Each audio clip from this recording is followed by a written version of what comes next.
আসসালামু আলাইকুম। বাংলাদেশ অডিও বুকে আপনাদের স্বাগতম। বরাবরের মতো আপনাদের সাথে আছি আমি অনন্ত। বন্ধুরা, আমরা একটা সিরিজ শুরু করেছি রে ব্র্যাডবেরির ফারেনহাইট 451 নিয়ে। আশা করি এর প্রথম পর্ব আপনাদের ভালো লেগেছে। আজ থাকছে এর দ্বিতীয় পর্ব।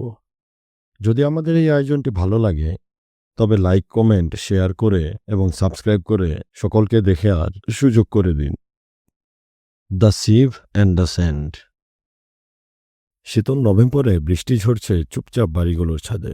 ওরা দুজন সারাটা বিকেল বই পড়ে কাটিয়ে দিল। হলঘরে বসেছে তারা, কারণ পার্লারটি খুব খালি খালি লাগছিল।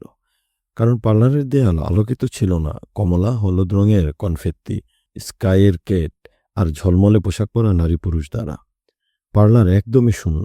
মিলড্রেড মাঝে মাঝে ফাঁকা চোখ ওদিকে তাকাচ্ছিল, আর মন্টাগ মেঝায় পায়চারি করছিল। মাঝে মাঝে এসে উবু হয়ে বসে এক একটি পৃষ্ঠা পড়ে শোনাচ্ছিল। কোনো কোনো পৃষ্ঠা সে 10-12 পড়ে শুনিয়েছে। কখন বন্ধুত্ব গড়ে উঠল সেই সুনির্দিষ্ট মুহূর্তটির কথা আমরা জানি না। কলসি যেমন ফোঁটায় ফোঁটায় ভরে ওঠে এবং শেষ ফোঁটাটি উপচে পড়ে, ঠিক সেভাবে দয়া দিয়ে পূর্ণ হয়ে ওঠে হৃদয়। মনটাক বৃষ্টির শব্দ শুনল কান পেতে। পাশের বাড়ির মেয়েটির মাঝে কি এই দয়ার ব্যাপারটিই ছিল? আমি ব্যাপারটি আবিষ্কার করার অনেক চেষ্টা করেছি। সে তো মারা গেছে। এখন দয়া করে জীবিত কাউকে নিয়ে কথা বলো, ফর গডস সেক। মন্টাগ স্ত্রীর দিকে তাকালো না। হলঘর ধরে এগোলো কিচেনের দিকে। সেখানে অনেকক্ষণ দাঁড়িয়ে দেখল জানালার কাছে আঘাত হানছে বৃষ্টির ফোঁটা। তারপর সে ফিরে এলো হলঘরে, আর একটি বই খুলে ধরল মন্টাগ। দ্য ফেভারিট সাবজেক্ট মাই সেলফ বইয়ের নাম। দেয়ালের দিকে চোখ কুচকে তাকালো মন্টাগ। ওটা আমার প্রিয় বিষয়, নিজেকে নিয়ে। বুঝতে পারছি, মন্তব্য করল মিলরেড। কিন্তু ক্ল্যারিসের প্রিয় বিষয় তার নিজেকে নিয়ে ছিল না। তার প্রিয় বিষয় ছিল অন্য সবাই এবং আমি। বহুদিন পরে তার মতো একটি মেয়েকে আমি দেখেছিলাম যাকে আমার ভালো লেগেছিল। আমার চোখে চোখ রেখে সে কথা বলতো। মন্টাক দুটি বই হাতে নিল। এই মানুষগুলো হয়তো অনেক আগেই মারা গেছে, কিন্তু আমি তাদের কথা বুঝতে পারি। বাইরে বৃষ্টির মধ্যে ফ্রন্ট ডোরে কে যেন নখ দিয়ে আঁচড় কাটল। জায়গায় জমে গেল মন্টাক। মিলরেড ঝট করে দেয়ালের গায়ে সেধিয়ে গেল হাঁপিয়ে ওঠার শব্দ করে। কেউ দরজায় ডোর ভয়েস আমাদেরকে কেন জানান দিল না? আমি ডোর ভয়েসের সুইচ অফ করে দিয়েছি। দরজার নিচ দিয়ে বৈদ্যুতিক একটি বাষ্প প্রবেশ করল। হেসে উঠল মিলরেড। ও, ওটা একটা কুকুর মাত্র। তাড়িয়ে দিই? যেখানে আছো সেখানেই থাকো। নীরবতা। শীতল বৃষ্টি ঝরে চলল। বন্ধ দরজার নিচে নীল বিদ্যুৎ বাষ্পের গন্ধ। এসো কাজে ফিরে যাই, মৃদু গলায় বলল মন্টাগ। একটা বইতে লাথি কষালো মিলরেড। বই মানুষ নয়, তুমি পড়ো এবং আমি চারদিকে তাকাতে থাকি, কিন্তু কাউকে দেখতে পাই না। মন্টাগ পার্লারে তাকালো। ওটা সাগরের ধূসর জলের মতো মৃত, তবে ইলেকট্রিক সূর্যের পরশ পেতে হয়তো ফিরে পাবে জীবন। আর বলল মিলরেড, আমার পরিবার হলো মানুষজন। তারা আমাকে নানা কথা বলে, আমি হাসলেও তারা হাসে। হুঁ, তা জানি আমি। তাছাড়া যদি ক্যাপ্টেন বিটি ওই বইগুলোর কথা জানতে পারত। মিলরেড শিউরে উঠল। সে এসে হয়তো আমাদের বাড়িটি পুড়িয়ে দিত। সেই সঙ্গে আমার পরিবারও পুড়ে ছাই হতো। কি ভয়ঙ্কর ব্যাপার! অথচ এই বাড়ির পেছনে আমাদের কত টাকা খরচ হয়েছে। আমি বই পড়তে কেন যাব? কিসের জন্য? কিসের জন্য? কেন? বলল মন্টাগ। সেদিন রাতে আমি পৃথিবীর সবচেয়ে বিশ্রী সাপটা দেখেছি। ওটা তৃষ্ণার্ত ও জীবন্ত ছিল। ওটা দেখতে পেত, কিন্তু আবার দেখতেও পেত না। তুমি ওই সাপটাকে দেখতে চাও? ওটা ইমার্জেন্সি হাসপাতালে আছে। গতরাতে যে বাড়িটি পুড়িয়ে দেওয়া হয়েছে সেটা তুমি দেখতে যেতে চাও? দেখবে সেই মহিলাকে যে নিজের বাড়িতে আগুন দিয়ে পুড়ে মরেছে? আর ক্ল্যারিস ম্যাককেলান, ওকে আমরা কোথায় খুঁজব? জেট বোম্বারগুলো সগর্জনে বাড়ি ছাদের ওপর থেকে উড়ে গেল। জিসাস গড, বলল মন্টাক, প্রতিটি ঘন্টায় যন্ত্রণা। এই বোম্বারগুলো আমাদের জীবন অতিষ্ঠ করে ফেলেছে। এই বিষয়টি নিয়ে যেন কেউ কোনো কথা বলছে না। 1990 সালের পর থেকে শুরু করা দুটি পারমাণবিক যুদ্ধে আমরা জিতেছি। আমরা কি বাড়িতে এমনই মৌজ মস্তিতে আছি যে বাহিরের দুনিয়ার কথা ভুলে গেছি? এর কারণ কি এই যে আমরা খুব ধনী হয়ে গেছি এবং পৃথিবীর বাকি মানুষগুলো খুব দরিদ্র বলে তাদেরকে একটুও গ্রাহ্য করছি না? গুজব শুনছি পৃথিবীতে দুর্ভিক্ষ চলছে, কিন্তু আমরা পেট ভরে খাচ্ছি। এ কথা কি সত্য যে পৃথিবীর কঠোর পরিশ্রম করছে আর আমরা হেসে খেলে দিন কাটাচ্ছি? এ কারণেই কি সবাই আমাদেরকে এত ঘৃণা করে? ঘৃণা সম্পর্কে অনেক গুজব আমার কানে এসেছে। বই হয়তো আমাদেরকে গুহা থেকে বের করতে পারবে। বই হয়তো আমাদেরকে ভুল করা থেকে বিরত রাখতে পারবে। তোমার পার্লারের ওই নির্বোধ হারামজাদাগুলো তো এসব নিয়ে কোনোদিন একটা কথাও বলে না। গড, মিলি, তুমি কি বুঝতে পারছো না? দিনে 1 বা 2 ঘন্টা যদি এই বইগুলো নিয়ে পড়াশোনা করি তাহলে হয়তো। ফোন বেজে উঠল। মিলড্রেড খপ করে ফোন তুলে নিল। অ্যান, হেসে উঠল সে। হ্যাঁ, আজ রাতে হোয়াইট ক্লাউন খেলবে? মিলড্রেড হেঁটে গেল কিচেনে, ছুঁড়ে মারল এক বই। মন্টাগ, বলল সে, তুমি কি সত্যি একটি নির্বোধ? তুমি এখান থেকে কোথায় যাবে? আমরা কি বইগুলো কর্তৃপক্ষকে ফেরত দিব? ভুলে যাব এগুলোর কথা? সে বইটি মেঝে থেকে তুলে নিয়ে জোরে জোরে পড়তে লাগলো। বেচারি মিলি, ভাবছে সে। বেচারি মন্টাগ, তুমি হয়তো বৃথা চেষ্টাই করছো। তুমি কোথায় সাহায্য পাবে? এখন শেখার জন্য কোথায় মিলবে শিক্ষক? 1 মিনিট, সে চোখ বুজল। হ্যাঁ, নিশ্চয়ই। আবার সে 1 বছর আগের সেই সবুজ পার্ক নিয়ে ভাবছে। সম্প্রতি এই বিষয়টি প্রায়ই ওর ভাবনার জগতে উকিঝুঁকি মারছিল। তবে এখন পরিষ্কার মনে পড়ছে সিটি পার্কে সে দিনটি কেমন ছিল। মনে পড়ছে কালো স্যুট পরা এক বুড়ো ওকে দেখামাত্র দ্রুত কি যেন লুকিয়ে ফেলেছিলেন তার কোটের ভেতরে। তারপর বুড়ো লোকটি লাফ মেরে খাড়া হয়ে যেন এখনই দৌড় দিবেন। মনটাক চিৎকার করে বলেছিল, দাঁড়ান, আমি কিছু করিনি। কাঁপতে কাঁপতে বলছিল বুড়ো। কেউ বলছে না যে আপনি কিছু করেছেন। ওরা সবুজ নরম আলোয় পার্কে চুপচাপ বসেছিল। তারপর মনটাক আবহাওয়া নিয়ে কথা বলে। বুড়ো আবছা গলায় সাড়া দেয়। একটা অদ্ভুত সাক্ষাৎ ছিল ওটা। বুড়ো জানান তিনি একজন অবসরপ্রাপ্ত ইংরেজি শিক্ষক। তাকে 40 বছর আগে চাকরিচ্যুত করা হয়। ওই সময় ছাত্র আর পৃষ্ঠপোষকতার অভাবে শেষ লিবারেল আর্ট কলেজটি বন্ধ হয়ে গিয়েছিল। বুড়ো মানুষটির নাম ছিল ফেবার। মনটাককে নিয়ে ভয় কেটে গেলে তিনি গলার স্বর কখনো নামিয়ে কখনো উঁচিয়ে কথা বলছিলেন। কথা বলার সময় তাকাচ্ছিলেন আকাশের দিকে। তার দৃষ্টি ঘুরে যাচ্ছিল গাছপালা এবং পার্কে। ঘণ্টাখানেক পরে তিনি মনটাককে কি যেন আবৃত্তি করে শোনান। মনটাকের মনে হয়েছিল ওটা ছন্দহীন কোনো কবিতা। তারপর বুড়োটি অধিকতর সাহসী হয়ে ওঠেন এবং আরেকটি কবিতা আবৃত্তি করেন। ফেবার তার বাঁ কোটের পকেটে হাত ঢুকিয়ে মৃদুস্বর আবৃত্তি করছিলেন। মনটাক জানত তিনি যদি হাতটি বের করেন তার হাতে কবিতার বই দেখতে পাবে। কিন্তু তিনি পকেট থেকে হাত বের করেননি। তিনি হাঁটুতে হাত রেখে বলছিলেন, আমি নির্বস্তুক কোনো বিষয় নিয়ে কথা বলি না স্যার।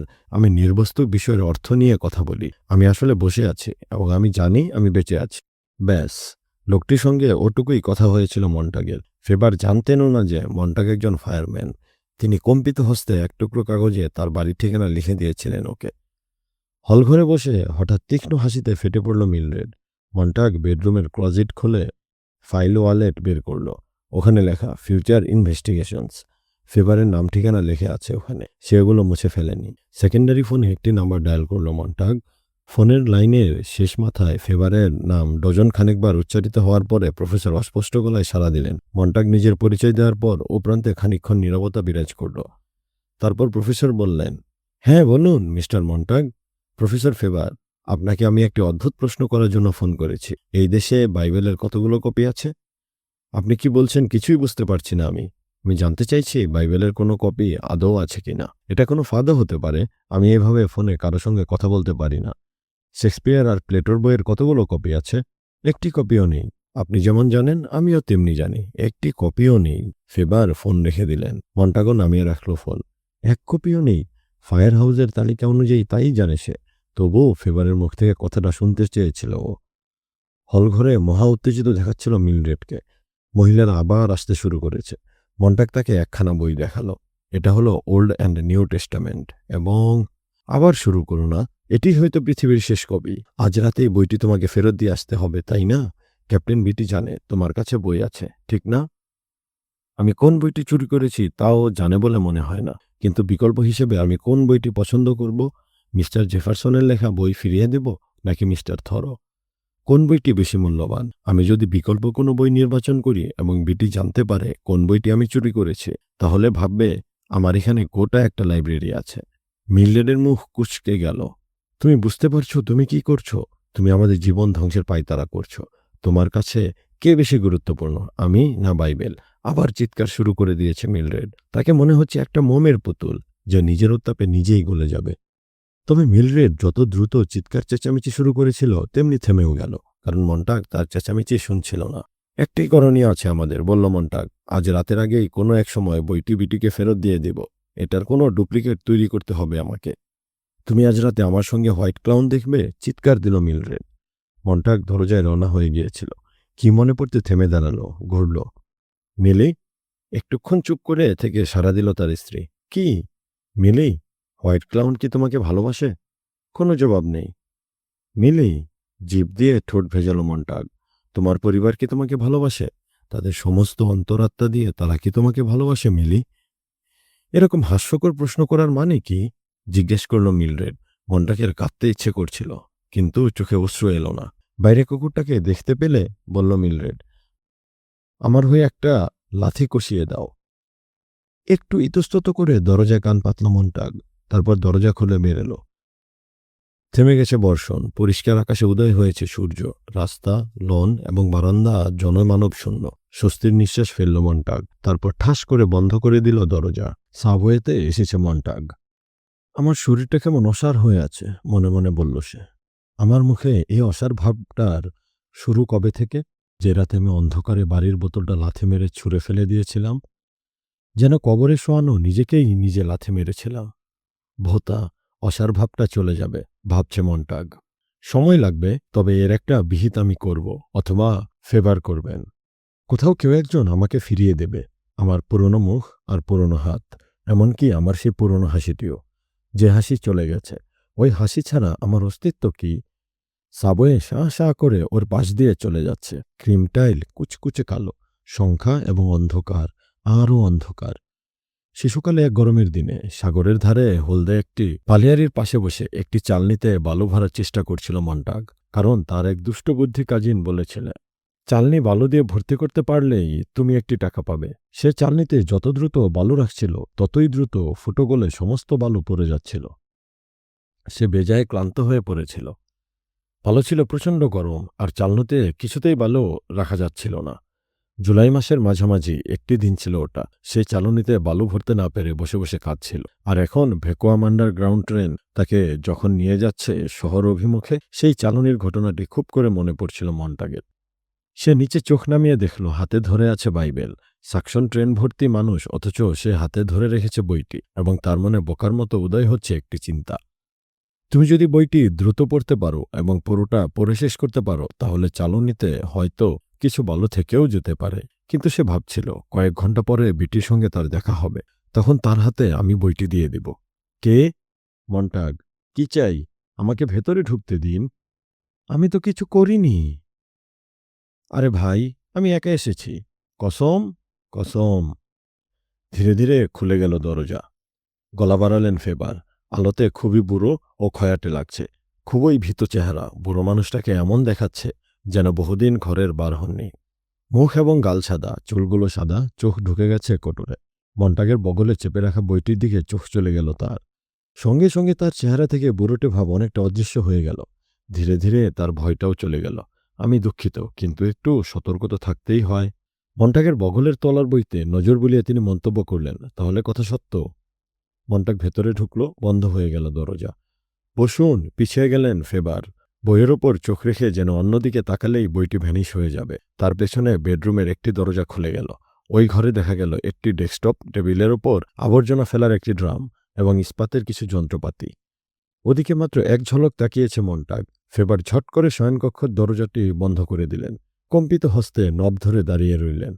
মন্টাগের দিকে তার ভয়চকিত দৃষ্টি ফিরে গেল। মন্টাগ কোলের ওপর বইটি রেখে একটি চেয়ারে বসেছে।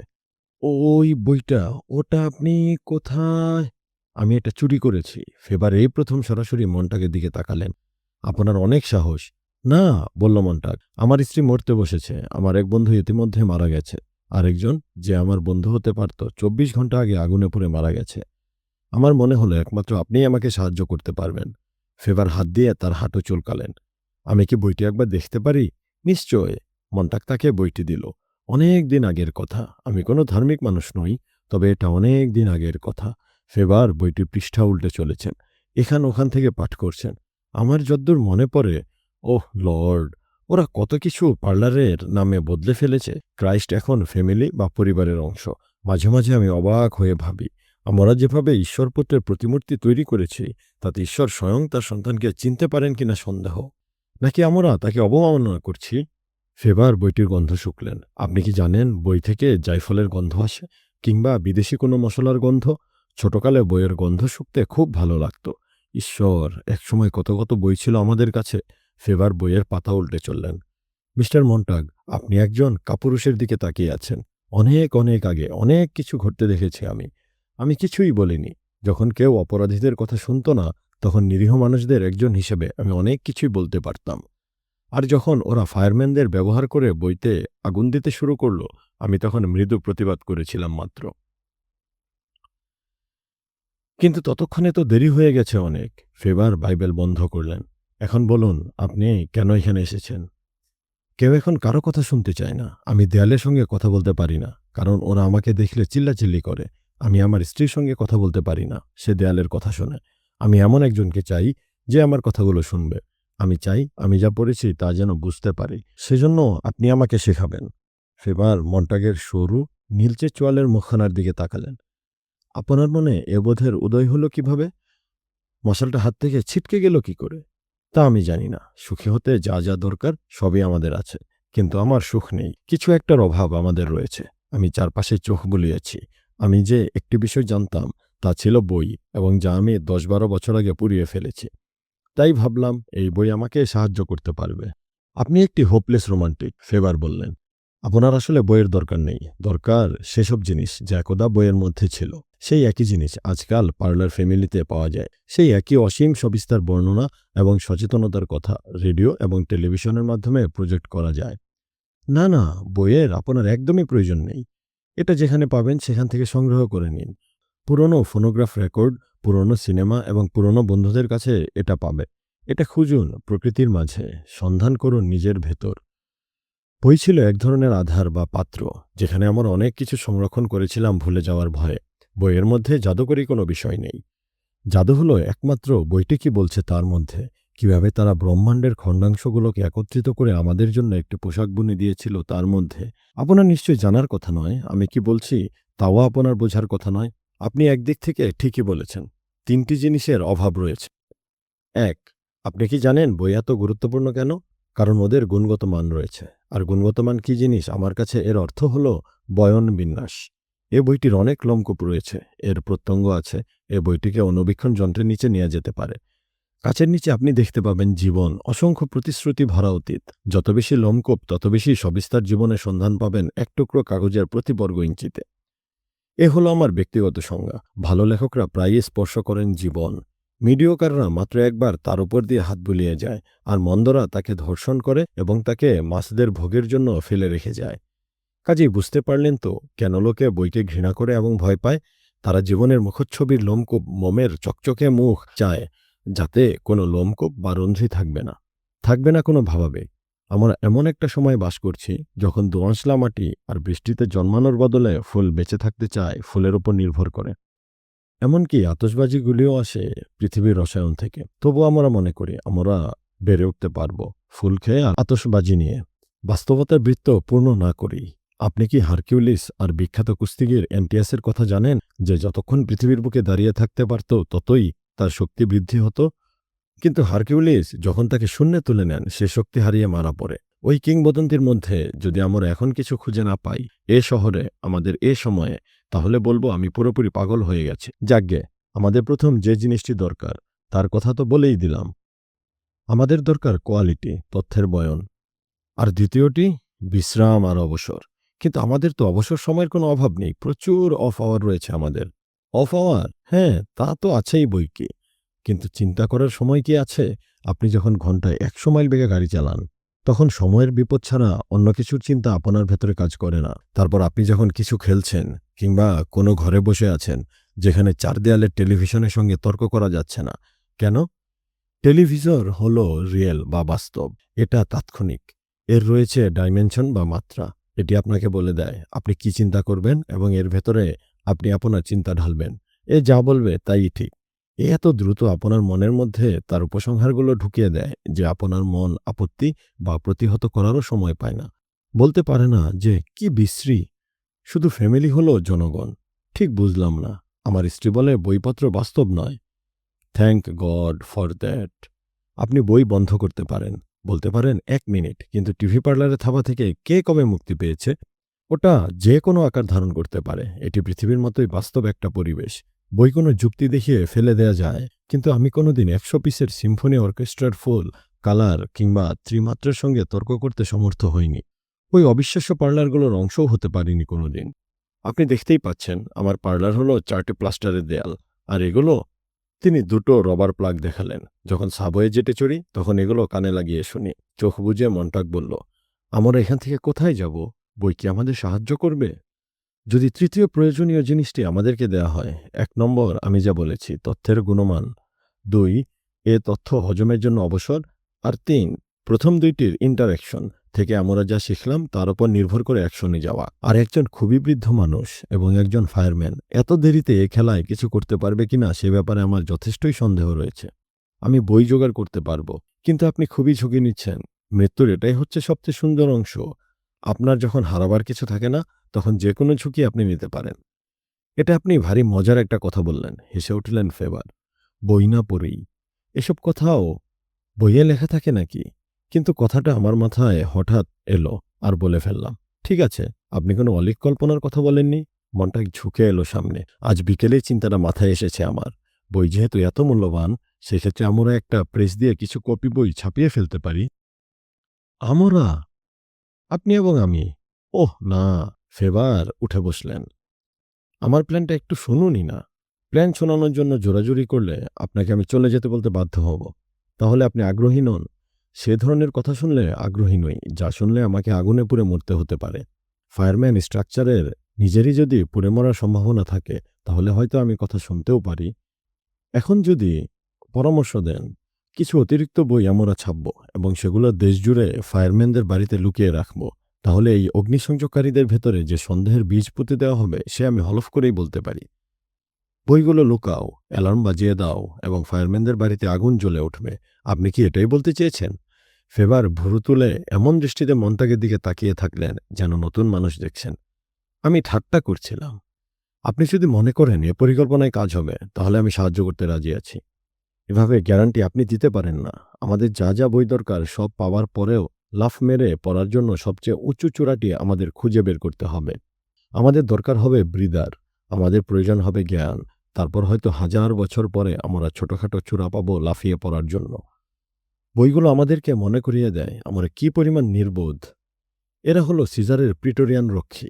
রাস্তা ধরে যখন শোভাযাত্রা গর্জন করতে করতে যায় তখন ফিসফিস করে বলে, মনে রেখো সিজার, তুমিও মরণশীল। আমাদের বেশিরভাগই ছুটাছুটি করতে অক্ষম, পারি না সবার সঙ্গে কথা বলতে। পৃথিবীর সকল নগরী আমরা চিনি না, আমাদের সময় নাই, টাকা পয়সা কিংবা প্রচুর বন্ধুবান্ধব, এসব কিছুই নেই। যেসব জিনিস আপনি খুঁজছেন মন্টাগ, তা পৃথিবীতে আছে, তবে সাধারণ মানুষ তার 99 ভাগে বইতে খুঁজে পাবেন না। গ্যারান্টি চাইবেন না, আর কোনো জিনিস, ব্যক্তি, যন্ত্র কিংবা লাইব্রেরিতে সেভ হতে চাইবেন না। নিজেকে নিজেই সেভ করুন। আর যদি ডুবে মারা যান তো অন্তত এটুকু জেনে মরবেন আপনি তীরের দিকে অগ্রসর হয়েছিলেন। ফেবার উঠে দাঁড়িয়ে ঘরে পাইচারি করতে লাগলেন। তো জিজ্ঞেস করল মন্টাগ, আপনি কি সাংঘাতিক সিরিয়াস? সাংঘাতিক! এটি একটি কুচক্রী পরিকল্পনা, অন্তত আমার চোখে তাই। বেডরুমের দরজার দিকে নার্ভাস ভঙ্গিতে তাকালেন ফেবার। দেশের সব জায়গায় ফায়ার হাউসগুলো জ্বলছে, যা দেশদ্রোহিতার লালনভূমি হিসেবে পরিচিত, তা ধ্বংস হয়ে যাচ্ছে। এ তো কল্পনাই করা যায় না।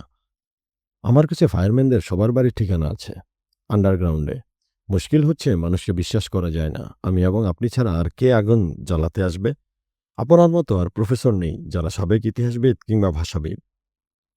এদের অনেকেই মারা গেছেন কিংবা ভীষণ বুড়ো হয়ে গেছেন।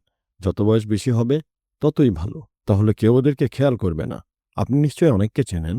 অনেক অভিনেতা আছেন যারা পিয়ান্ডেল্লো, শ কিংবা শেক্সপিয়রের নাটকে বহুদিন ধরে অভিনয় করছেন না, কারণ তাদের নাটক পৃথিবীতে খুব বেশি সচেতন করে দেওয়ার ভয় রয়েছে। আর আমরা এই ইতিহাসবিদদের সৎ ক্রোধ কাজে লাগাতে পারব, যারা গত 40 বছর ধরে একটি লাইনও লেখার সুযোগ পাননি। সত্য বটে, আমরা চিন্তা করা এবং পড়ার ক্লাস গঠন করতে পারব।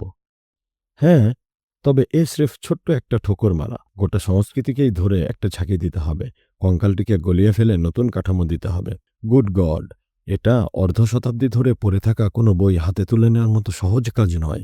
মনে রাখবেন, ফায়ারম্যানরা খুব কমই কাজে আসে। জনতা নিজে থেকেই বই পড়া বাদ দিয়েছে। আপনারা ফায়ারম্যানরা মাঝে মধ্যে একটা সার্কাস বানান, দালান কোঠায় আগুন দেন এবং অগ্নিকাণ্ডের শোভা দেখতে ভিড় করে মানুষজন। তবে এটা ছোট একটা সাইড শো ছাড়া কিছু নয়। মূল কাজে এর ভূমিকা খুবই কম।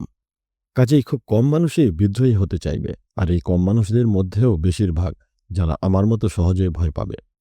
আপনি কি হোয়াইট ক্লাউনের চেয়ে দ্রুত নৃত্য করতে পারবেন, কিংবা মিস্টার গিমিক এর চেয়ে জোরে চিৎকার দিতে পারবেন, বা পার্লার এর ফ্যামিলির মতো? যদি পারেন তাহলে আপনি জিতে যাবেন, মন্টাগ। নইলে সবাই আপনাকে নিয়ে হাসাহাসি করবে। ওরা যতক্ষণ ধরে কথা বলছে সারাক্ষণই একটি বোম্বার ফ্লাইট পূব দিকে উড়ে চলছিল। ওরা কথা বন্ধ করে কান পেতে বোম্বাটির বিকট আওয়াজ শুনল। ওদের ভেতরটা কেঁপে উঠল বারবার। ধৈর্য, মন্টাগ। যুদ্ধটা যেন পরিবারগুলোকে বন্ধ করে দিতে পারে সে ব্যবস্থা করতে হবে। আমাদের সভ্যতা টুকরো টুকরো হয়ে যাওয়ার অপেক্ষায়। সেন্ট্রিফিউজ থেকে সরে দাঁড়াতে হবে। যখন এটা বিস্ফোরিত হবে তখন কাউকে না কাউকে প্রস্তুত থাকতেই হবে। আরে মানুষ তো একত্রিত হবে শুধু একে অন্যের দিকে পাথর ছুঁড়ে মারার জন্য। মন্টাগ, বাড়ি যান, বিছানায় গিয়ে শুয়ে পড়ুন। কেন খামোকা এসব নিয়ে ভেবে সময় নষ্ট করছেন? তাহলে আপনি এসব অগ্রাহ্য করছেন? আমি এত বেশি গ্রাহ্য করেছি যে অসুস্থ হয়ে পড়েছি, এবং আপনি আমাকে সাহায্যও করবেন না। Good night, good night. মন্টাগের হাতজোড়া তুলে নিল বাইবেলটি। আপনি এটা নিতে চান? ফেভার বললেন, এই জন্য আমি আমার ডান হাতখানাও দিয়ে দিতে রাজি। মন্টাগ পরবর্তী ঘটনা ঘটার জন্য দাঁড়িয়ে থেকে অপেক্ষা করতে লাগল। তার হাতজোড়া নিজে থেকেই যেন একসঙ্গে কাজ করছে দুজন লোক। বইটি পৃষ্ঠা ছিঁড়তে শুরু করল। হাতজোড়া ছিলে ফেলল বইয়ের ফ্লাইলিফ। তারপর ছিল প্রথম পৃষ্ঠাতে, তারপর দ্বিতীয়টি। গর্ধপ, আপনি কি করছেন? লাফিয়ে উঠলেন ফেভার, যেন তাকে আঘাত করা হয়েছে। মন্টাগের গায়ের ওপর পড়লেন তিনি। মন্টাগ তাকে ধাক্কা মেরে সরিয়ে দিলেন, এবং তার হাত যে কাজ করছিল তাই করে যেতে লাগল। আরও কিছু কাগজ খসে পড়ল মেঝায়। বিস্ফোরিত দৃষ্টিতে সেদিকে তাকিয়ে লইলেন ফেভার। না, করবেন না, প্লিজ না। ঘুমিয়ে উঠলেন বৃদ্ধ। আমাকে কে বাধা দেবে? আমি একজন ফায়ারম্যান, আমি আপনাকে পুড়িয়ে দিতে পারি। বৃদ্ধ মন্টাগের দিকে তাকিয়ে বললেন, আপনি তা করবেন না। করতে পারি। বইটা দয়া করে আর ছিঁড়বেন না। ধপ করে একটা চেয়ারে বসে পড়লেন ফেভার, মুখখানা ছায়ের মতো সাদা, কাঁপছে। আপনি কি চান? আমি চাই আপনি আমাকে শেখাবেন। আচ্ছা আচ্ছা। বইটি নামিয়ে রাখল মন্টাগ। যে কাগজগুলো সে মুঠো পাকিয়ে কুকড়ে ফেলেছিল ওগুলো হাত দিয়ে সমান করতে লাগল। বৃদ্ধা ক্লান্ত চোখে তাই তাকিয়ে দেখলেন। ফেভার মাথায় ঝাঁকি দিলেন, যেন এইমাত্র উঠেছেন ঘুম থেকে। মন্টাগ, আপনার কাছে টাকা আছে? আছে কিছু, $400 মতো। কেন? টাকাটা নিয়ে আসুন। আমি এক লোককে চিনি যে অর্ধশতক আগে আমাদের কলেজে পেপারটি প্রকাশ করেছিল। ওই বছর নতুন সেমিস্টারের শুরুতে আমি ক্লাসে আসি এবং মাত্র একজন ছাত্রকে দেখি যে ড্রামা ফ্রম ইকিলাস টু অনিয়ল বিষয়টি নিয়ে পড়াশোনা করার জন্য আবেদন করেছিল। দেখলেন তো, খুব সুন্দর একটি বরফের মূর্তি সূর্যতাপে গলে গেলে আপনার কেমন লাগবে? আমার মনে আছে খবরের কাগজগুলো প্রকাণ্ড মথের মতো মারা যাচ্ছিল। কেউ ওদেরকে ফিরিয়ে আনতে চায়নি, কেউ ওদের অভাব অনুভব করেনি। তারপর সরকার দেখতে থাকে মানুষকে শুধু ঠোঁট আর পেট বিষয়ক লেখা পড়ানো সুবিধাজনক। যাক, যে বেকার মুদ্রাকারকের কথা বলছিলাম আপনাকে, আমরা অল্প কিছু বই ছাপতে পারি, তারপর অপেক্ষা করতে পারি প্যাটার্ন ভাঙার সুযোগটি কবে শুরু হবে, এবং আমরা সামনে এগোবার ধাক্কাটা পাব। অল্প কিছু বোমা হামলা এবং সকল বাড়ির দেয়ালের পরিবারগুলো হার্লে কুইনের ইঁদুরের মতো নিস্তব্ধ হয়ে যাবে।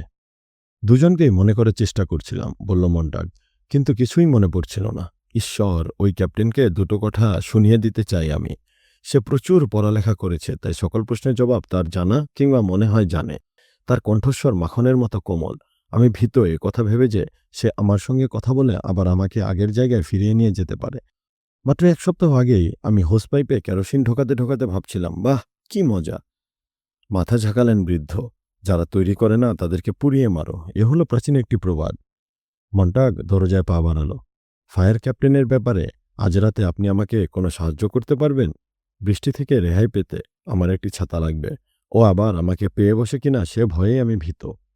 বৃদ্ধ জবাবে কিছু বললেন না, তবে নার্ভাস ভঙ্গিতে আরেকবার তার বেডরুমে আর চোখে তাকালেন। মন্টাগ দেখে ফেলল দৃশ্যটা। বলল, তো? বৃদ্ধ বুক ভরে দম নিলেন। ফুসফুসে কিছুক্ষণ ধরে রেখে তারপর ফোঁস করে নাক দিয়ে বের করে দিলেন বাতাসটা। আবার নিঃশ্বাস নিলেন তিনি, মুখখানা শক্ত। সবশেষে ত্যাগ করলেন নিঃশ্বাস। মন্টাগ, বৃদ্ধ অবশেষে ঘুরে দাঁড়িয়ে বললেন, আমার সঙ্গে আসুন। ফেভার বেডরুমের দরজা খুলে ছোট একটি চেম্বারে প্রবেশ করতে দিলেন মন্টাগকে। ওখানে একটি টেবিলের ওপর সূক্ষ্ম সূক্ষ্ম তারকাটা হাতুড়ি, ছোট ছোট সুতলির গুটি, নাটাই ক্রিস্টাল ইত্যাদির সঙ্গে কিছু ধাতব যন্ত্রপাতি পড়ে রয়েছে। কি এটা? জানতে চাইল মন্টাগ। আমার চরম কাপুরুষতার প্রমাণ। বহুদিন ধরে একাকী বাস করে আসছি আমি। কল্পনা দিয়ে দেয়ালে ছবি আঁকছি। ইলেকট্রনিক্স, রেডিও ট্রান্সমিশন নিয়ে ঘাটাঘাটি ছিল আমার শখ। আমি এই জিনিসটি ডিজাইন করেছি। তিনি ছোট সবুজ একটি ধাতব বস্তু তুলে নিলেন। আকারে .22 ক্যালিবারের বুলেটের চেয়ে বেশি হবে না। আমি দীর্ঘদিন ধরে অপেক্ষা করছিলাম কারো সঙ্গে এই বিষয়টি নিয়ে কথা বলার জন্য। এটি আমি তৈরি করেছি এবং অপেক্ষা করেছি। আমি কাপুরুষ বলে কারো সঙ্গে কথা বলার সাহসও পাইনি। যেদিন আমরা পার্কে পাশাপাশি বসেছিলাম, আমি জানতাম একদিন আপনি আসবেন আমার কাছে, হয় আগুন নিয়ে নতুবা বন্ধুত্বের আহ্বান নিয়ে। এই ক্ষুদ্র জিনিসটি তৈরি করতে আমার বহু সময় লেগেছে, কিন্তু আপনাকে এর কথা বলতে আমার খুব ভয় লাগছিল। আমি এমনই ভীতু। এটাকে দেখতে শিশেল রেডিওর মতো লাগছে। এটা তার চেয়েও বেশি। এটা শুনতে পায়। আপনি এটা কানে লাগালে মন্টাগ, আমি নিজের বাড়িতে আরামে বসে আমার ভয়ার্ত হাড্ডিগুলো আগুনের আঁচে গরম করতে করতে ফায়ারম্যানদের পৃথিবীর কথা আমি শুনতে পাবো। তাদেরকে বিশ্লেষণ করতে পারবো, তাদের দুর্বলতা খুঁজে বের করতে পারবো, কোনো রকম বিপদ এবং ঝুঁকি ছাড়াই। আমি হবে রানী মৌমাছি, মৌচাকে নিরাপদে থাকব। আপনি হবেন পুং মৌমাছি, সঞ্চারণশীল কান। সবশেষে আমি শহরের সর্বত্র কান পেতে রাখার ব্যবস্থা করতে পারবো নানান লোকজন সহকারে। তারা শুনবে এবং বিশ্লেষণ করবে। পুং মৌমাছি মৃত্যুবরণ করলেও আমি আমার আস্তানায় নিরাপদে থাকব। ভয়টাকে দূর করব এবং আমার কোনো ঝুঁকি থাকবে না বললেই চলে। দেখলেন তো কত নিরাপদে আমি এটা ব্যবহার করতে পারছি এবং আমি কতটা ঘৃণ্য। মন্টাগ সবুজ বুলেটটি তার কানে ঢোকালো। বৃদ্ধ একই রকম দেখে তার একটি জিনিস তার নিজের কানে ঢোকালো। তার ঠোঁট নড়ে উঠল। মন্টাগ কণ্ঠটি তার মস্তিষ্কে শুনতে পেল। আমি আপনার কথা শুনতে পাচ্ছি। হেসে উঠলেন বৃদ্ধ। তিনি ফিসফিস করে কথা বলতে লাগলেন, তবে তার সব কথা পরিষ্কার শুনতে পাচ্ছিল মন্টাগ। সময় হলেই ফায়ার হাউসে চলে যাবেন। আমি আপনার সঙ্গে থাকব। ক্যাপ্টেন বিটি কি বলে দুজনে মিলে শুনব। সে আমাদের একজন হতে পারে। হতে চাইবে কিনা জানি না, তবে আমরা বোঝাবো। আমার এই ইলেকট্রিক কাপুরুষতার জন্য আপনি কি আমাকে ঘৃণা করছেন? আমি আপনাকে রাতের অন্ধকারে বাইরে ঠেলে দিচ্ছি, অথচ নিজে তখন ঘরে বসে আছি শোনার জন্য যে আপনার মাথাটা কাটা পড়ল কিনা। আমাদের যা করণীয় তা আমরা করব, বলল মন্টাগ। সে বাইবেলটি তুলে দিল বুড়ো লোকটির হাতে। বুড়ো বললেন, আমি বেকার মুদ্রাকোটির সঙ্গে দেখা করব। হ্যাঁ, এটুকু আমি অন্তত করতে পারব। Good night professor. Not good night, আমি বাকি রাতটা আপনার সঙ্গে আছে। আমাকে আপনার যখনই দরকার হবে একটি রকচটা রাসমশা আপনার কানের মধ্যে বিনবিন করতে থাকবে। যা হোক, শুভরাত্রি এবং গুড লাক। দরজাটি খুলল এবং বন্ধ হয়ে গেল। আবার আধার রাস্তায় নেমে এসেছে মন্টাগ। তাকাচ্ছে পৃথিবীর দিকে। সে রাতে আকাশের চেহারা দেখে মনে হচ্ছিল যুদ্ধ বুঝি সত্যি একটা বাড়তে চলেছে। যেভাবে মেঘগুলো এদিক থেকে ওদিকে দৌড়াদৌড়ি করছিল, নক্ষত্রের যেরকম চেহারা দেখা যাচ্ছিল, মেঘের মধ্যে কোটি কোটি তারা সাঁতার কাটছিল শত্রুপক্ষের চক্তির মতো। মনে হচ্ছিল আকাশটা বুঝি এক্ষুনি ভেঙে পড়বে শহরের ওপর এবং ওটাকে ভেঙে গুড়িয়ে ধুলো বানিয়ে দেবে। লাল আগুনের মতো জ্বলবে চাঁদ। মন্টাগের এরকমটাই মনে হচ্ছিল সে রাতে। পকেটে টাকা নিয়ে সাবওয়েতে হাঁটছিল মন্টাগ। সে ব্যাংকে গিয়েছিল। সারা রাত খোলা থাকে ব্যাংক। রোবট টেলাররা কাজ করছে। হাঁটতে হাঁটতে এক কানে সে শিশেল রেডিও শুনছিল। আমরা লক্ষ কোটি জনতা সমবেত করেছি। যুদ্ধ যদি বাধে, দ্রুত বিজয় আমাদের সুনিশ্চিত। তারপর কণ্ঠটি ছাপিয়ে বেজে উঠল দ্রুত মিউজিক এবং কণ্ঠটি আর শোনা গেল না। 1 কোটি লোককে একত্রিত করা হয়েছে। মন্টাগের অপর কানে ভেসে এলো ফেভারের কণ্ঠ। ফেভার, বলুন। আমি কিছু চিন্তা করছি না। আমাকে সবসময় যেভাবে কাজ করতে বলা হয় সেভাবে কাজ করে যাচ্ছি। আপনি টাকা জোগাড় করতে বলেছেন, আমি জোগাড় করে এনেছি। আমি সত্যিই নিজে থেকে টাকা জোগাড়ের কথা ভাবিনি। আমি নিজে নিজে ভেবে কবে কাজ শুরু করতে পারবো। আপনি কাজ শুরু করেও দিয়েছেন, শুধু আমার উপর বিশ্বাস রাখতে হবে। আমি অন্যদের ওপরও বিশ্বাস রেখেছিলাম। হ্যাঁ, এবং লক্ষ্য করুন কোথায় আমরা পৌঁছেছিলাম। মাঝে মাঝে আপনাকে অন্ধের মতো ভ্রমণ করতে হবে। আমি পথ পরিবর্তন করতে চাই না এবং কি করা উচিত তাও শুনতে চাই না। আমি ওটা করলেও বদলানোর কোনো কারণ থাকবে না। আপনি বেশ জ্ঞানীর মতো কথা বলছেন। মন্টাগ টের পেল তার পা তাকে ফুটপাত ধরে বাড়ির দিকে টেনে নিয়ে যাচ্ছে। কথা বলতে থাকুন। আমি কি আপনাকে কিছু পড়ে শোনাবো? আমি পাঠ করলে আপনি মনে রাখতে পারবেন। আমি রাতে মাত্র 5 ঘন্টার জন্য বিছানায় যাই। তারপর করার তেমন কিছুই থাকে না। যদি চান আমি আপনাকে বই পড়ে শুনিয়ে ঘুম পাড়াতে পারি। ওরা বলে ঘুমের সময় নাকি মানুষ জ্ঞান আহরণ করে, যদি কেউ তখন আপনার কানের কাছে ফিসফিস করে। হ্যাঁ, তাহলে শুনুন। রাতের শহরের অনেক দূরে কোথাও একটি বইয়ের পাতা উল্টানোর খসখসে শব্দ হলো। The book of job. আকাশে চাঁদ উঠেছে। মন্টাগ রাস্তায় হাঁটছে। তার ঠোঁট নড়ছে মৃদু। রাত 9টায় হালকা খাবার দিয়ে সাপার করছিল মন্টাগ। হঠাৎ হলঘরের ফ্রন্ট ডোরটা চিৎকার দিয়ে উঠল, আর ভিসুভিয়াসের অগ্নুৎপাতের ভয়ে ভীত লোকের মতো মিলরেড ছুটল পার্লারে। ফ্রন্ট ডোরে উদয় হলো পড়শি মিসেস ফেলপস এবং মিসেস বোয়েলস, এবং হাতে মার্টিনির গ্লাস নিয়ে তারা আগ্নেয়গিরির মুখে অদৃশ্য হয়ে গেল। খাওয়া বন্ধ হয়ে গেল মন্টাগের। মহিলাগুলোকে প্রকাণ্ড ঝাড়বাতির মতো লাগছে দেখতে। বাড়ির দেয়ালে উদয় হলো তাদের চেশায়ার ক্যাট। মহিলারা উল্লাসে চিৎকার চেঁচামেচি শুরু করে দিল। মুখে খাবার নিয়ে পার্লার ডোরে চলে এলো মন্টাগ। সবাইকে দারুণ লাগছে না? দারুণ, তোমাকে খুব সুন্দর লাগছে মিলি। সুন্দর? সবাইকে স্ফীত লাগছে। স্ফীত? মন্টাগ দাঁড়িয়ে দাঁড়িয়ে লক্ষ্য করছে ওদেরকে। ধৈর্য ধরুন, ফেভারের ফিসফিস কণ্ঠ ভেসে এলো। আমার এখানে আসা উচিত হয়নি, যেন নিজের সঙ্গে ফিসফিস করল মন্টাগ। টাকা নিয়ে আপনার কাছে যাওয়া উচিত ছিল। কালকেও সময় পাওয়া যাবে। সাবধান। এই শোটা দারুণ না? চেঁচালো মিলরেড। দারুণ। পার্লারের একটি দেয়ালে একজন মহিলা হাসল। হাসতে হাসতে সে কমলার রস পান করছে। দুটো কাজ সে একই সঙ্গে কি করে করছে ভাবছে মন্টাগ। আরেকটি দেয়ালে এক্স রে করে দেখানো হচ্ছে কমলার রস কিভাবে মহিলার পেটে নেমে যাচ্ছে। অকস্মাৎ ঘরটি যেন রকেটে পরিণত হয়ে মেঘের মধ্যে ছুটল, ডুবে পড়ল সবুজ একটি সাগরে, যেখানে নীল মাছ লাল এবং হলুদ মাছ ধরে ধরে খাচ্ছে। 1 মিনিট পরে 3 হোয়াইট কার্টুন ক্লাউন একজন আরেকজনের অঙ্গবিচ্ছেদ করে ফেলল। তাই দেখে দর্শক হাসির বন্যা বয়ে দিল। আরও 2 মিনিট পরে ঘরটি বেরিয়ে পড়ল রাস্তায়, যেখানে জেটকারগুলো ঝড়ের গতিতে একটি অ্যারেনার চারপাশে বৃত্তাকার ঘুরে চলেছে। একটি সঙ্গে আরেকটি প্রচণ্ড বাড়ি খাচ্ছে, শরীর ছিটকে উঠে যাচ্ছে শূন্যে। মন্টাগ পার্লার ওয়ালের ভেতরে ঢুকে মেন সুইচ বন্ধ করে দিল। দেয়াল থেকে মুছে গেল সমস্ত ছবি। 3 মহিলা ধীরে ধীরে ঘুরে তীব্র বিতৃষ্ণা আর রেশ নিয়ে তাকালো মন্টাগের দিকে। আপনাদের কি মনে হয় কবে যুদ্ধ শুরু হতে পারে? বলল সে। আপনাদের স্বামীরা যে আজ এখানে অনুপস্থিত? ওহ, তারা আসে এবং যায়, আসে এবং যায়, বলল মিসেস ফেলপস। সেনাবাহিনী বলেছে যুদ্ধ তাড়াতাড়ি শুরু হবে। গতকাল পিটের ডাক পড়েছিল সেনাবাহিনীতে। ও আগামী সপ্তাহে ফিরবে। সেনাবাহিনী বলেছে 48 ঘন্টার মধ্যে নাকি যুদ্ধ শুরু হবে। গতকাল পিটের ডাক পড়েছিল। যুদ্ধ তাড়াতাড়ি শুরু।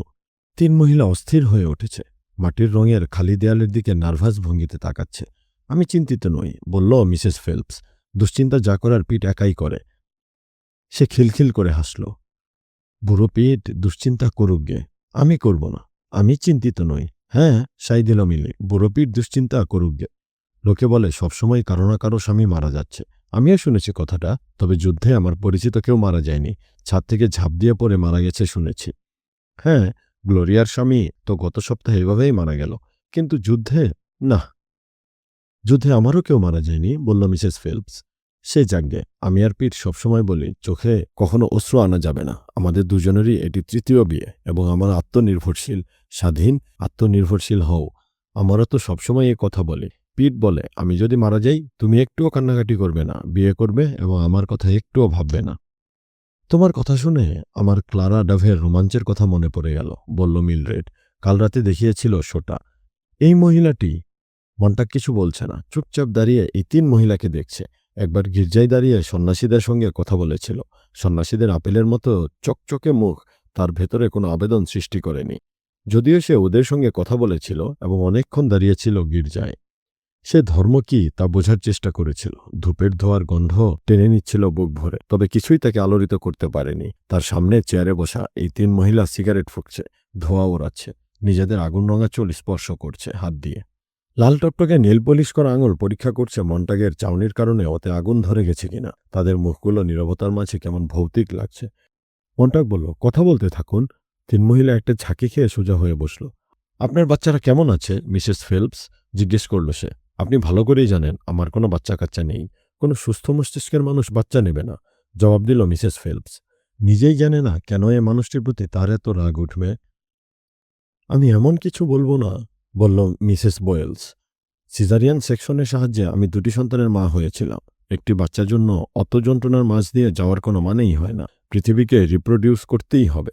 আপনারা তো জানেনই, দৌড়টা চালিয়ে যেতেই হবে। তাছাড়া মাঝে মধ্যে ওরা দেখতে অবিকল আপনাদের মতো হয়। এ ব্যাপারটিও বেশ চমৎকার। আমার ডাক্তার বলেছিল সিজারিয়ানের দরকার নেই, কিন্তু আমি জিদ ধরেছিলাম। সিজারিয়ান হোক বা অন্য কিছু, বাচ্চা কাচ্চা মানেই ঝামেলা। তোমাকে পাগল বানিয়ে ছাড়বে, মন্তব্য করল মিসেস ফেলপস। আমি 10 দিনের মধ্যে 9 দিনই বাচ্চাদেরকে স্কুলে রেখে দিই। ওরা মাসে 3 দিনের জন্য বাড়িতে এলে তা সহ্য করি। ওদেরকে স্রেফ পার্লারে পাঠিয়ে দিয়ে সুইচটা অন করে দেবে। এ যেন কাপড় ধোয়ার মতো ব্যাপার। কাপড়গুলো যন্ত্রের মধ্যে রেখে ঢাকনিটা টেনে দিন। মিসেস বোয়েলস বোকার মতো হাসল। ওরা আমাকে যেমন মিস করে তেমনি কিকিও করে। থ্যাংক গড, আমিও কিক করতে জানি। মহিলা তাদের জিভ দেখালো, হাসছে। মনটাকে এখনো দোরগোড়ায় দাঁড়িয়ে আছে দেখে হাতে চাপড় দিল মিলরেড। এসো রাজনীতি নিয়ে কথা বলি, গাইকে খুশি করার জন্য। বেশ তো বলা যায়, বলল মিসেস বোয়েলস। গত ইলেকশনে অন্য সবার মতো আমিও ভোট দিয়েছিলাম। প্রেসিডেন্ট নোবেলকে ভোট দিয়েছিলাম। আমার ধারণা প্রেসিডেন্ট হওয়ার জন্য তার মতো ভালো মানুষ আর হয় না। কিন্তু তার বিরুদ্ধে ওরা যাকে দাঁড়া করিয়েছিল, খুব বিশ্রী লোক, তাই না? ঘর কোনো দাড়ি কামাতো না, ঠিকমতো মাথার চুল পর্যন্ত আঁচড়াত না। তাছাড়া সে বিড়বিড় করে কথা বলতো। বেশিরভাগ সময় তার কথা আমি শুনতে পেতাম না, আর যা শুনতে পেতাম তা আবার বুঝতে পারতাম না। লোকটা মোটাও ছিল, আর তা সে লোকাবার চেষ্টাও করত না। এ কারণে উইলস্টন নোবেল বিপুল ভোটে জয়ী হন। তাছাড়া নাম দিয়েও যদি তুলনা করেন তো দেখবেন নোবেল তার নামের জন্য অনেক ভোট পেয়েছিলেন, আর তার প্রতিদ্বন্দ্বীর নামের কি ছিঁড়ি, রবার্ট হোয়ান। নাম শুনলেই বোঝা যায় কে কেমন। ড্যামিট, চেঁচিয়ে উঠল মন্টাগ। আপনারা হোয়ান আর নোবেল সম্পর্কে কি জানেন? কেন, 6 মাস আগেও তো দুজনকে পার্লারে দেখেছি। একজন সারাক্ষণ নাক টানছিল, দেখে যা মেজাজ খারাপ হয়েছে। তো মিস্টার মন্টাগ, বলল মিসেস ফিল্পস, আপনি কি চান আমরা ওই রকম একজন মানুষকে ভোট দিই? মন্টাগ চলে গিয়েছিল, ফিরে এলো হাতে একটি বই নিয়ে। গাই! বিস্ময়ে প্রকাশ করল Mildred. Damn it all, damn it all, damn it! আপনার হাতে ওটা কি, বই না? আমার ধারণা ছিল আজকাল সমস্ত স্পেশাল ট্রেনিং ফিল্ম দ্বারা দেয়া হয়। চোখ পিটপিট করল মিসেস ফিল্পস। আপনি ফায়ারম্যান তত্ত্ব পড়েছেন? তত্ত্ব নিপাট যাক, বলল মন্টাগ। এ হলো কবিতা। মন্টাগ, একটি কণ্ঠ ফিসফিস করে উঠল। লিভ মি অ্যালোন, হুঙ্কার ছাড়ল মন্টাগ। মন্টাগ, ওটা পড়ো না। আপনি ওদের কথা শুনতে পাননি, শোনেননি? এই দানবীগুলো দানবদের নিয়ে কথা বলছে। ওহ গড, ওরা যেভাবে লোকজন, নিজেদের সন্তান, তাদের স্বামী, যুদ্ধ এবং নিজেদের সম্পর্কে বাচালের মতো হড়বড় করছিল, আমি আর সহ্য করতে পারছিলাম না। আমি যুদ্ধ নিয়ে একটি কথাও বলিনি, আপত্তি জানালো মিসেস ফেলপস। আর কবিতা আমার 2 চক্ষের বিষ, বলল মিসেস বোয়েলস। কোনোদিন জীবনে কবিতা শুনেছেন? মন্টাগ, ফেভারের কণ্ঠ ভেসে এলো। তুমি দেখছি সবকিছু ভুন্ডুল করে দেবে, চুপ করে থাকো নির্বোধ। তিন নারী আসন ছেড়ে দাঁড়িয়ে পড়ল। বসুন, ঘ্যাঁক করে উঠল মন্টাগ। ওরা আবার বসল। আমি বাড়ি যাব, কম্পিত স্বরে বলল মিসেস বোয়েলস। মন্টাগ, মন্টাগ, প্লিজ, ঈশ্বরের দোহাই, তোমার মতলবটা কি? অনুনয়ের গলায় বললেন ফেভার। আপনার ছোট্ট বইটি থেকে একটি কবিতা আমাদের পড়ে শোনান না, বলল মিসেস ফিল্পস। মনে হয় কবিতা শুনতে ভালোই লাগবে। না, কবিতা পড়া ঠিক হবে না, কাউ কাউ করে উঠল মিসেস বোয়েলস।